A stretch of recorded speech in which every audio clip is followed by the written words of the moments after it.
Moi vivant, mais mon père dit Marim, Jovenel.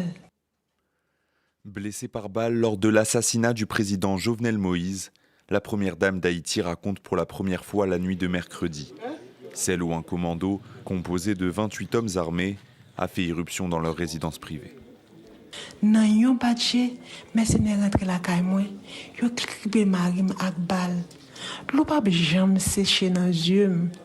Qu'elle m'a toujours continué saigner. Mais non pas qu'à quitter le président mourir une deuxième fois. Dans ce message audio diffusé sur Twitter, Martine Moïse s'adresse directement aux Haïtiens. Et si 17 membres du commando ont déjà été arrêtés par la police, d'autres, dit-elle, veulent assassiner le rêve, la vision et les idées que le président avait pour le pays. Le président est toujours quoi dans l'institution, dans l'instabilité. J'allais toujours dit, la stabilité est le premier des biens publics. M'a crié, c'est vrai. Mais nous pas qu'à quitter le pays à perdre route. Une stabilité des plus fragiles depuis l'attentat. Claude Joseph, Premier ministre depuis avril, s'est déclaré en charge des affaires courantes et a décrété l'état de siège pour 15 jours, mais sa légitimité est remise en cause. Le président Moïse, 2 jours avant sa mort, avait en effet nominé Ariel Henry à la tête du gouvernement. On est dans un entre-deux qui est terrible.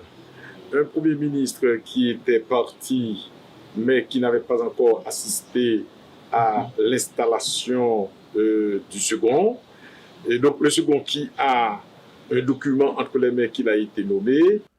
Autre son de cloche au Sénat, où une résolution signée vendredi soir a offert à son président Joseph Lambert le titre de président provisoire de la République.